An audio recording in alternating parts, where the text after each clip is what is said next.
Hello and welcome to my Easter egg speedrun of Dead of the Night. This is a solo run with no elixirs and no talismans, and it beats what was the record by 5.5 minutes. So it's a good one. Like, for a lot of the records I set in tons of games, all I can think about when I'm done is all the mistakes I made, and man, that's such a bad record, and god, I have to beat that. I hope someone beats that soon. I don't want anyone to watch that. It was so bad. This is not one of those. This is a good run, man. I am very happy with this run. Dead of the Night is a very complex map. There are tons of things to pick up, tons of locations where those things can be, and the first 8 to 9 minutes of the run are pretty much completely freeform. Like, the game just throws a ton of stuff at you, and you have to figure out the best path to take throughout the mansion and the cemetery and the gardens based on just what the game gives you, and it's really difficult to figure out. But I think I did a good job in this run, and I'm getting better at it. So, yeah, the first 8 minutes is just free form, pretty much.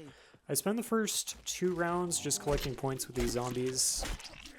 Melee kills give more points than headshots, and headshots give more points than any other way of killing other than melee.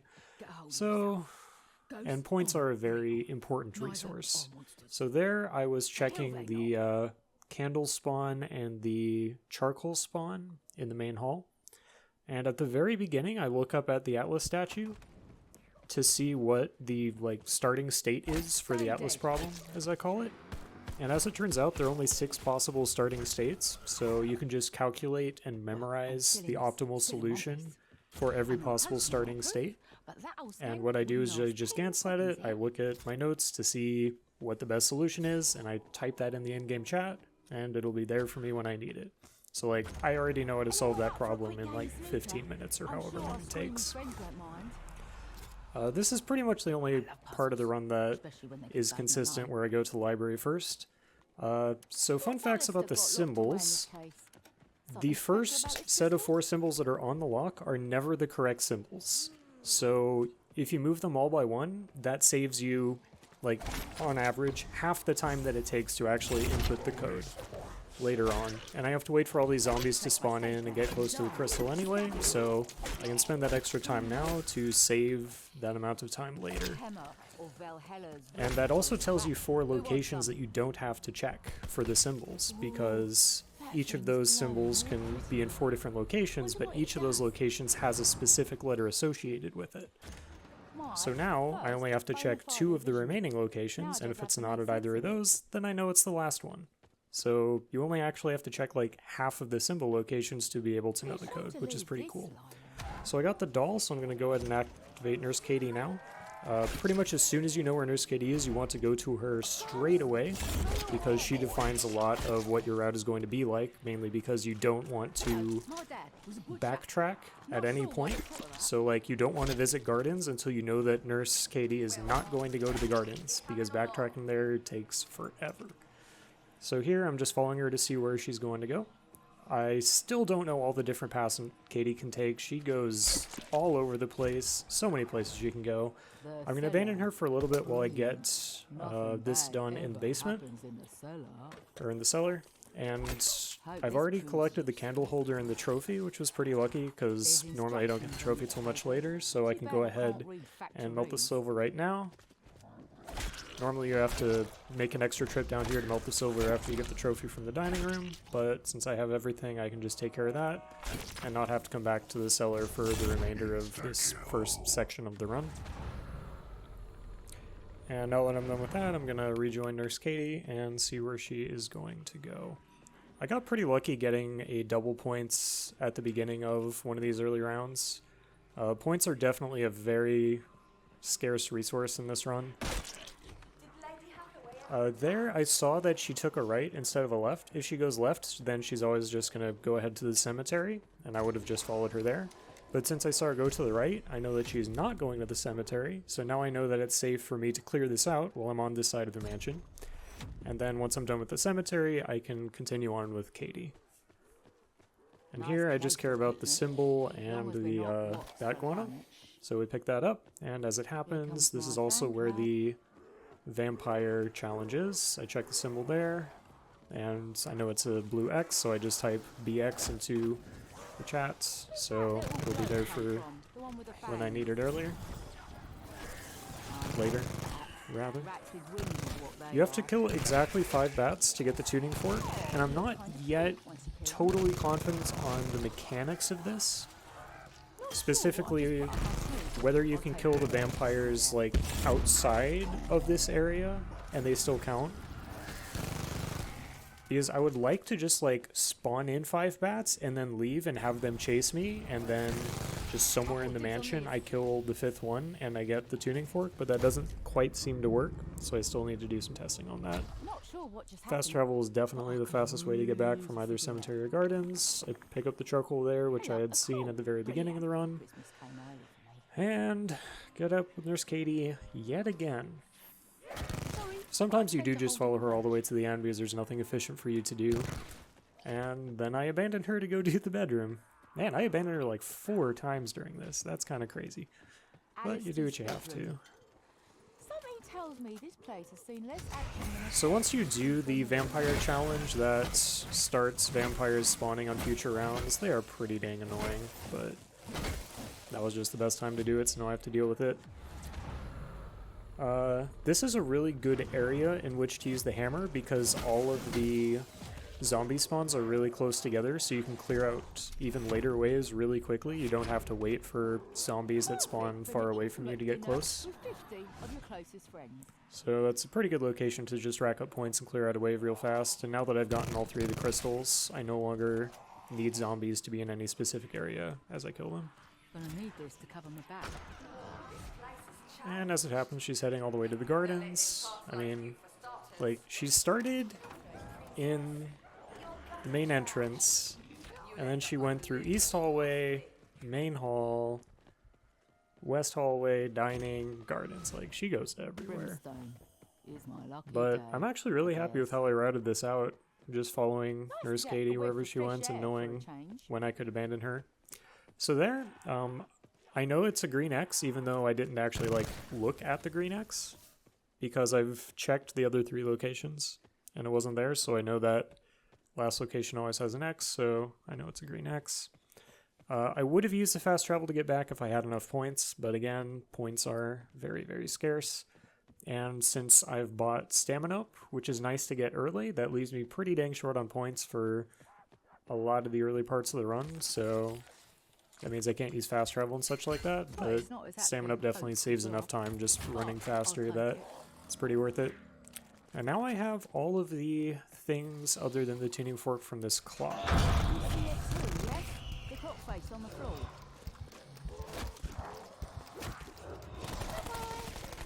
So I picked up the Spitfire when I went to the cemetery, and the Spitfire is going to be pretty much my secondary weapon for most of this run. The reason I use a Spitfire is because it is insanely powerful at killing the final boss when it's Pack-a-Punch. Like, it one-cycles the final boss, which is way better than any other weapon does. And all you have to do is Pack-a-Punch it, and you're done. So that's a really nice, really nice weapon to use there. The use of the Spitfire is, like, the one part of this run that was not my idea. Like, everything else about this run was just me figuring stuff out. I didn't really look at other people's runs, other than to learn about Spitfire. So, it's really cool to have a speedrun that's, like, yours. God, I love this run. This is such a fun map. I love this map. It is such a good speedrun. Partly because you don't have to roll the mystery box. Like, I mean, obviously there's a ton of luck in, like, where items are, but you get to respond to all that. You get to, like, choose what path you're going to take based on where they are. It's not just rolling the mystery box until it teleports and then resetting. I mean, people are like, oh man, you got so lucky with the mystery box in that run. And I'm like, yeah, you didn't see the other 100 runs where I didn't get it. But in this, like, every single run I lost was completely my own fault. It takes exactly 8 shots to kill the werewolf, so I hit him with 7 shots, and then finish him off with the Spitfire's silver bullets to get the upgrade part. Now I'm going to go ahead and head to the gardens after I activate the effigy quest down here. So this next part of the run is going to be collecting the parts for the final upgrade to the Wonder Weapon. and it's going to be completing the telescope quest. And then the final part of the run is completing the effigy and night quest, which I do sort of both at the same time. Yeah, one thing I really love about this run is you can do stuff in any order you want, pretty much. Like, all three of the last 3 quests, you can do in any order, you can do their parts in any order. So, there's a ton of flexibility in how you go about things. Here, while I'm waiting for the upgrade part to come out of the machine, I'm going to go ahead and grab Time Slip, because this will probably be the last time in a very long time I get the opportunity to grab Time Slip. Time Slip isn't actually a useful perk, but it costs less than any other perk, so it's the cheapest way to get the modifier for stamina, which drastically increases your run speed because you do a lot of running in speedruns. So I just choose Time Slip to make it cheap to get that unlimited stamina. Now that I have the upgraded Wonder Weapon, I'm going to head to the forest. This is just to collect the final upgrade parts for the Wonder Weapon. So the way that the charge shots work is they create an AoE. This version of the Wonder Weapon either creates this mind control effect or the whirlwind effect. And the way it chooses which one is that it's random, but it will never choose an effect that is already out. So long as that whirlwind is going, this shot will always be the mind control. It gets a bit more difficult to control once you upgrade it, and it has 4 different effects it can choose. But even so, it's a very, very useful way of, like, you shoot a shot. If it's mind control, you just shoot again somewhere. It's for the whirlwind, and then you know your next one's going to be mind control. And if your first shot is whirlwind, you know the next will be mind control. So that's a very, very useful way of making sure that you're not wasting a ton of time shooting whirlwinds when you want to get mind controls and such like that. So I'm going to activate Telescope Quest and head out to the cemetery for... Where am I going? Right. I am finishing up this wave. I'm, like, hunting down the remaining zombies because I need the next wave to begin. Because while I'm in the cemetery, I need to kill 3 vampires with the whirlwind in order to get the upgrade part. There I went ahead and activated the big old telescope laser, and I'm going to start collecting the birch tree branches while I'm waiting for the vampires to spawn, and I can also shoot the lamps for the final upgrade part. God, this run is busy. Another thing I love about this run is, like, there are no loading screens. You just go. Obviously, there's a long loading screen at the beginning, but after that, like, it's just straight action. So, enemies in a whirlwind will always die, and they will either die after they've been in the whirlwind for a certain amount of time, or when the whirlwind goes away. So, if you have a bunch of vampires in the whirlwind, you can get them to die earlier by shooting another charge shot, and since that replaces the whirlwind, they die immediately, and that way you can pick up the bile. Go ahead and activate Nosferatu. While he's going through his spawning animation, I shoot down the bat and the lamps. Then I'm going to use a single charge shot to kill the red vampire. And we're going to go ahead and use a fast travel to head on back and complete the Atlas problem. So for the Atlas problem, I'm going to include a link in the description with an Imgur album that gives you all 6 of the starting states and their associated solutions. So, like, I typed in chat earlier 5, 6, -5. So that tells me that on this one, I need to hit the right light 5 times, in the middle one 6 times on either one. It repeats every 12, so 6 on the right is the same as 6 on the left. And then for the left panel, I need to hit the left light 5 times. Every possible starting state takes exactly 16 steps to solve, which is kind of nice for speedrunning because it's not a matter of luck as to how fast your solution happens to be, but it is kind of annoying because if the starting states were completely random, it would on average take 9 steps to complete. So, whatever. It would be awesome if they were completely random, because then you'd actually have to use the formula that my friends and I came up with to actually figure out the fastest solution. Anyway, so on that crystal, I activate the night quest, and now I'm going to go ahead and look for the Zodiac signs. So the way the Zodiac signs work is actually pretty dang interesting. So there's 7 rooms, each of which can have a Zodiac sign. You need to find 3 Zodiac signs. And in each room with the Zodiac sign, there will be scratches at certain places on the room. Weird. You look different. Sometimes one of those scratches will not be there, but there will be scratches in the other two locations, so just checking one scratch location and not finding one is not enough to know there's not a symbol there. I never much cared for snooker, but it's fun to say.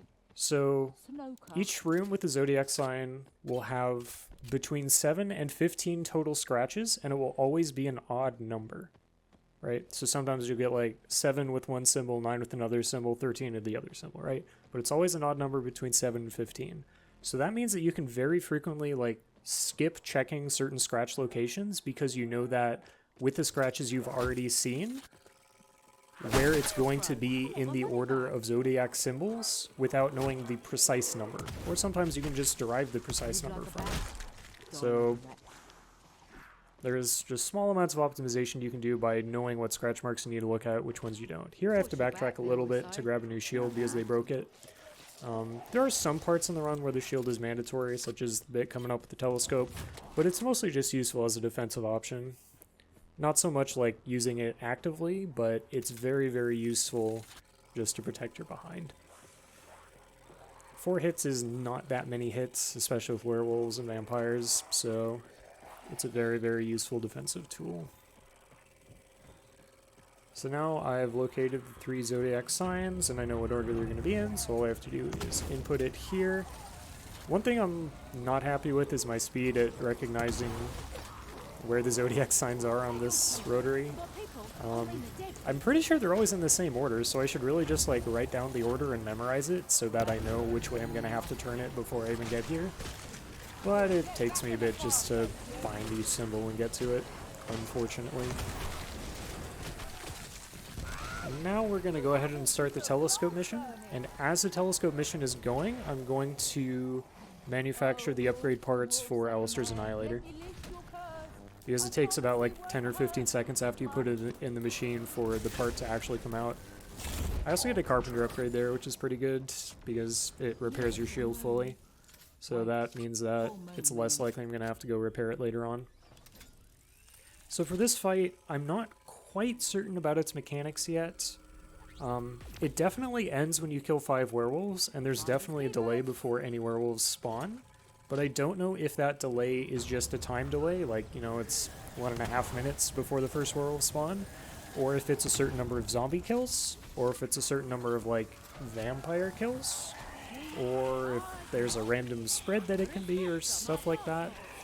So I still have to figure out that mechanic. Like, I don't know if I should be actively hunting down zombies and killing them, or just hiding in a corner and only killing those who get close to me.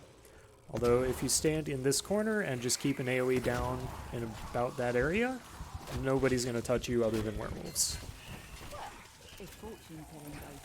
Which is pretty nice. So now that I have the final upgrade to the Wonder Weapon, I now add in the shrinking effect and the fire effect, both of which are pretty much instant kills. And which are definitely the best at actually killing things, although the other 2 effects are still plenty useful. It takes 3 charge shots to kill a werewolf. The Pack-a-Punch Spitfire kills a werewolf in about 1 magazine, which is, I think, 89 bullets. And the hammer kills them in 8 swings. And all 3 of those techniques take similar amounts of time. I think charge shots are probably the slowest. Hammer is definitely the safest, but it's limited use. So, like, there are lots of different ways to kill the werewolves, and I definitely, like, use them all. Here, I know that I have not yet picked up any of the fire cores, so I go ahead and hunt those 2 locations, and I find that one. Fire cores can be in a lot of different locations. I think there are 4 locations in Garden, 4 in Cemetery, 6 in the main hall. And for that fire core, I actually heard it much earlier as I was going through the east, what's it called? East hallway. Because I could hear it in the music room, like, above me, because they give out pretty loud audio cues. And I want to pick up at least 2 of them. 3 would be best. Here I'm doing this sequence of fireplaces for the night quest, and then I'm going to head to the cemetery and get into afterlife mode, and while I'm in afterlife mode, I'm going to complete the remaining 2 fireplaces. So like effigy and night quests, I basically just switch between the 2 when it makes sense to do so. God, I'm happy with this route. This is such a good route.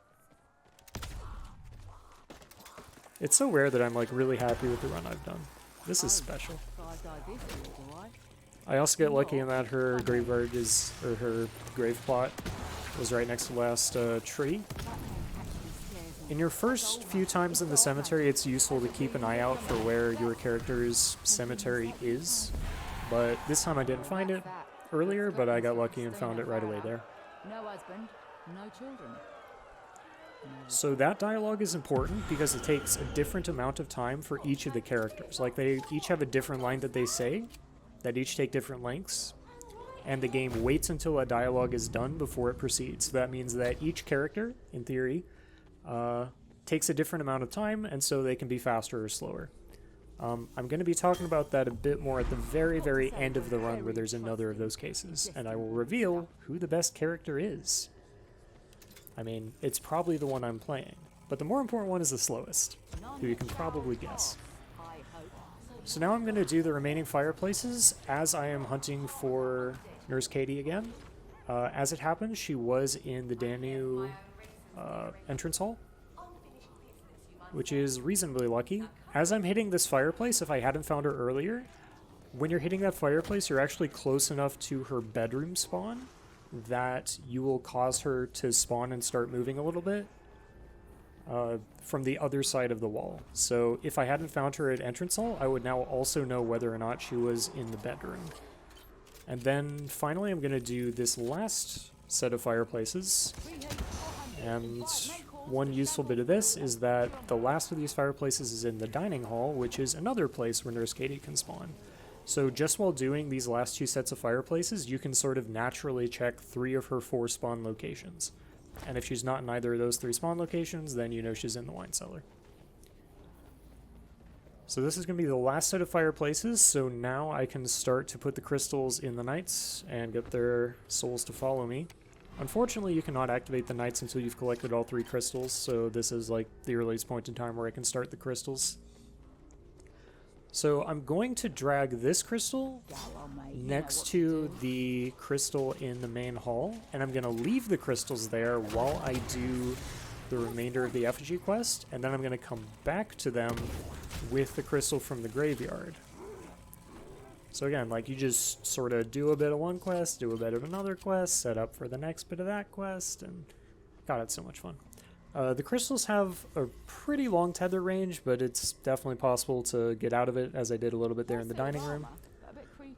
But they do completely ignore walls and floors and ceilings and all that, so if you're like going around corners, you can just sprint around them and they'll cut the corner for you. But if you're going in a straight line, then you do pretty much have to move at walking speed or else they'll untether. And with Nurse Katie, there are just like certain spots along her movement that she waits for you at. So you don't have to stay with her like 100% of the time, you just have to know where she's going to wait for you and meet up with her at those locations as she gets there. And while she's moving between those locations, you can go away from her to do whatever you need to do. Although, she's pretty needy, so you pretty much do just have to stay with her, but anyway. Like there, she's going to keep moving even though I'm not next to her, because I have to go around. There were quite a few places where I got close to dying, but so it goes. Didn't quite happen. My previous best time before this had 2 deaths in it. So I insisted on getting a better run to upload so I didn't have to upload a run with deaths. And I got one. So that's nice. So this is going to be the second of the 3 stones with an associated prolonged period of killing zombies. So I put the AoE down to protect me as I'm activating the stone, and I get another Carpenter power-up, so again my shield gets repaired, which is fantastic. And now I'm looking around for the last remaining fire core, because it is useful during this section to protect you inside the mausoleum. So I'm checking all locations, I find it here, and now I'm just going to sit in the mausoleum and use it for protection. Again, I'm not quite certain what triggers the werewolves to spawn during this fight. I suspect it might be killing the red vampires, one of which is going to ambush me in short order. Like, I put this trap here, and I'm like, okay, I'm protected from that angle, don't need to worry about it. And then this guy comes in. And I activate my special weapon because I missed that charge shot, and everything's terrible. Red vampires are, like, by far the most difficult enemies to deal with. Oh, goodness. So yeah, I suspect that killing those 2 red vampires is what causes the werewolves to spawn, but in this case the werewolves take a long time to actually spawn after those 2 red vampires die, so I'm not sure that that's actually the trigger. So I do think it's probably just a fixed time, but again, I'm not sure. Maybe zombie kills or something like that. This is the other location I like to use for just staying alive other than the mausoleum, because you have like 3 different escape routes you can use from this one location, and if you just keep an AoE down here, you'll be completely safe, aside from red vampires. All 4 of the AoEs completely deal with everyone other than the red vampires and werewolves.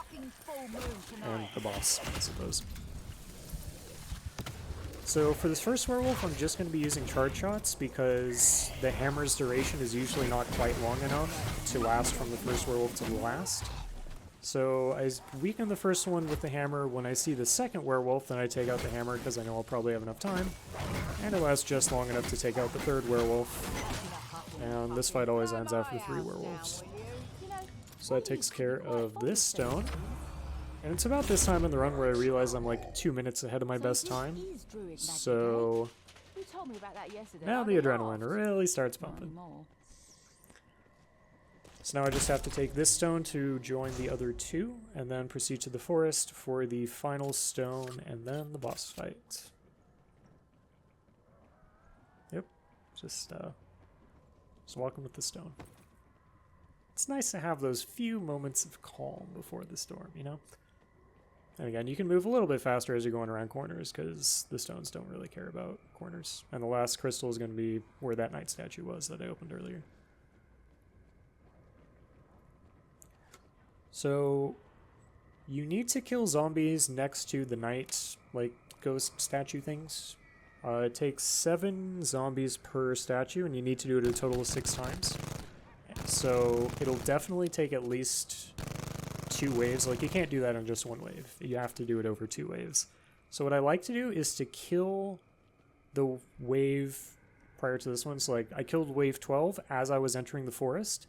And that way the zombies spawn in right when the knights are ready to start collecting souls.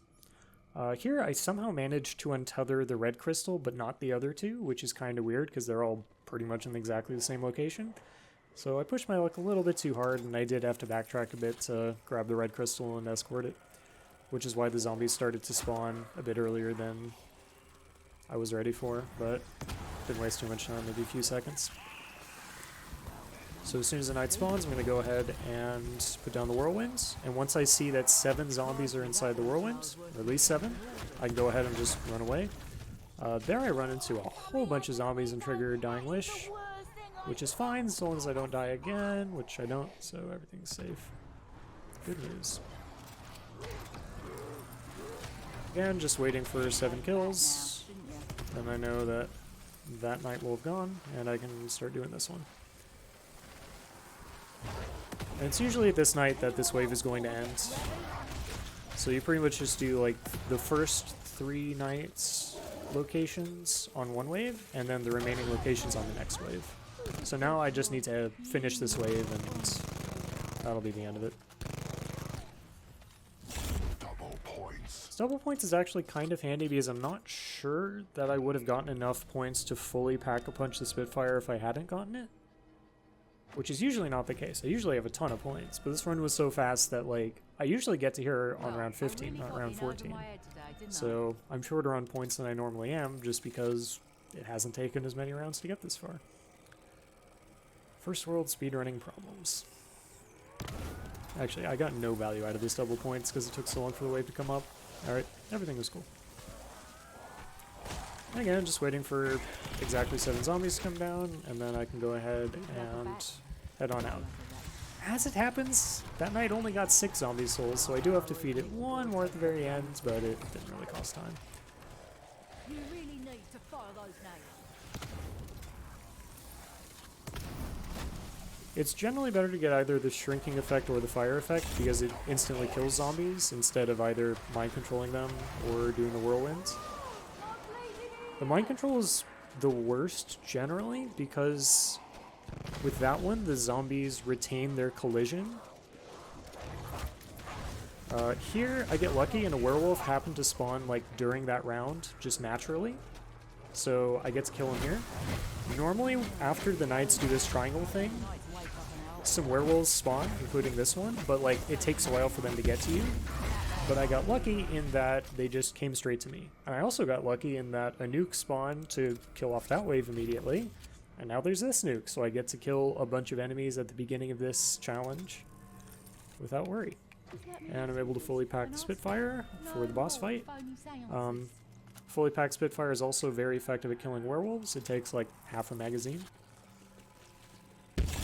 So I wait till the nuke is about ready to expire and I collect it. And now, this where I am right now is where the fast travel portal normally is. But since this is during this challenge for the third stone, fast travel portal goes away and you can just stand where it normally is. And now there's just a one-way entrance, so you can keep an AoE there and be completely safe because no zombies ever spawn behind you. Pretty handy. I am a bit worried about my shield durability here, but there's a carpenter that spawns in the final boss fight, so not a huge deal so long as the werewolves don't get it. And again, I don't know what advances this fight to the werewolf stage. It may be specialist zombie kills, and maybe number of zombies killed by the crystals, or it may just be time.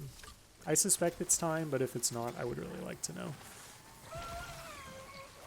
Once werewolves spawn in, I'm just going to make sure that there's an AoE in front of me at all times, and then use the Spitfire to kill the werewolves inordinately quickly.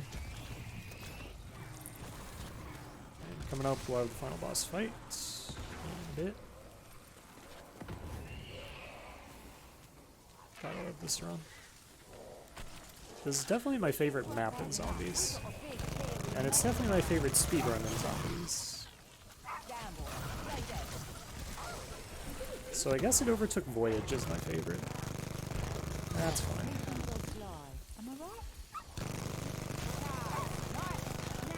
So once third werewolf is dead, I can go ahead and head to the stone. I grabbed this max ammo instead of the max ammo in the boss fight because the delay in actually like running to the max ammo in the boss fight can be enough that you miss a charge from the boss, which wastes like probably 10 or 15 seconds. So I think it's better to collect that one there instead of the one inside the boss arena proper. So for the boss fight, you only have to trap the boss twice, once in phase 1, once in phase 3, and the Spitfire just completely tears him up. For the statues, they always rotate in the same directions per statue. So once you can see where the green area is, like I know that it's going to take 3 hits for this statue to start pointing at the green thing, so I can just run away without having to confirm that it's at the right spot. I don't know to what extent it's random, or if there are like certain starting states they can choose with where the statues are pointing at the very beginning. So there the boss charged as I was running to this square. If I'd been able to catch him on that first charge, then I could have saved probably like 10 seconds. I'm not sure if that's possible, but anyway. But yeah, so I just crouch, walk right in front of him crouching, and that's phase 1. For phase 2, there is just a bunch of zombies that come to try to kill you. There is a fairly short period where it's just a bunch of normal zombies and catalysts. And then a red vampire spawns. When the red vampire dies, the boss will summon a werewolf. When that werewolf dies, there will be another red vampire. When you kill that vampire, boss spawns another werewolf. When you kill that werewolf, phase 3 begins. So you want to kill the red vampire and the werewolves as soon as you can, because that's what progresses this phase of the boss fights. Sometimes the red vampires can be a right pain, but it only takes 1 charge shot, so if you're quick on your feet, you can take them out pretty dang quickly. And again, Spitfire just tears werewolves up. Although it gets much, much worse at longer ranges, so you do want to be fairly close. And the way I deal with the normal zombies here is pretty much just make an AoE somewhere in the center and then walk around it. And takes care of things. There I missed him. He took a few bites out of me, so now I pretty much have to activate the hammer to kill him off. If I didn't activate the hammer, then I would run a very significant risk of death because I would have been one hit from dead, and the hammer provides armor.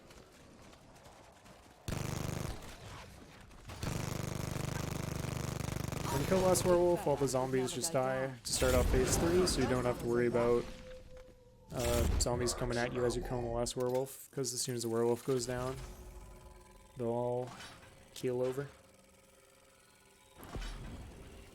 If I were better at this fight, I could know exactly which square was going to be the green one just by where the statues start out, because I know that they're not currently pointing at it. So I just have to figure out which square they're all not pointing at, and that'll be the right one. But I'm not quite familiar enough with the boss arena to be able to do that.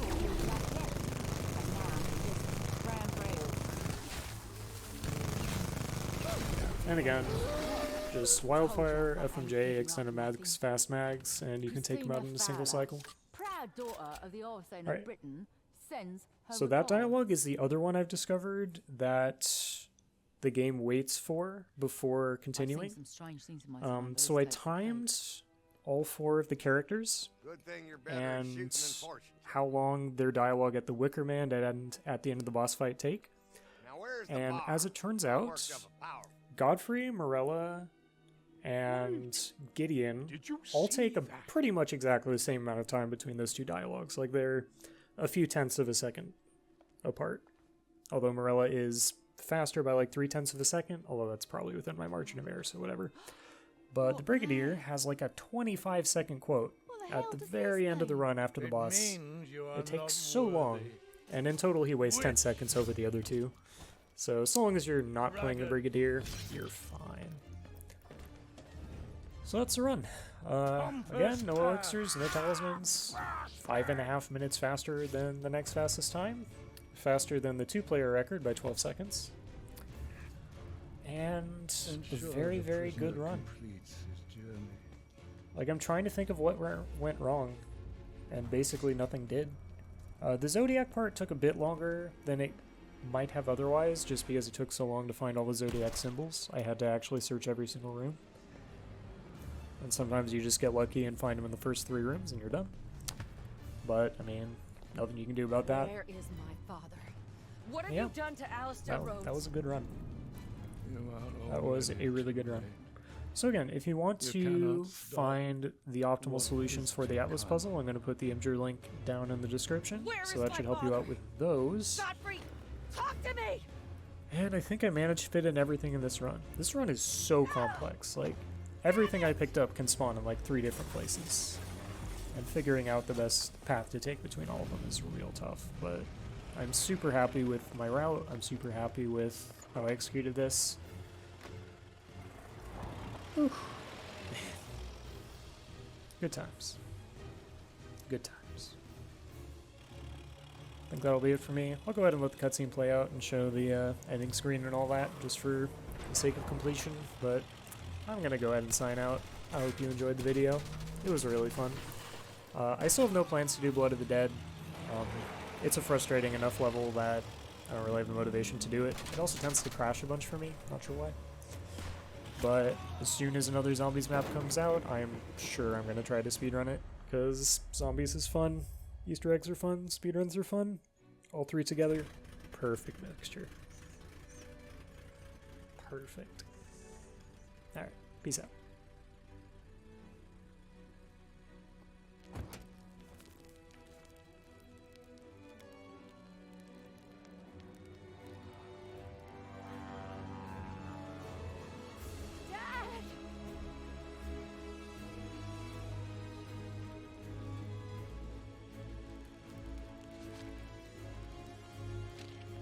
Dearest Scarlet, if I have already fallen prey to the Order, these are the only people I trust to help you stop them. Okay, Dad. Let's see what these friends of yours can do.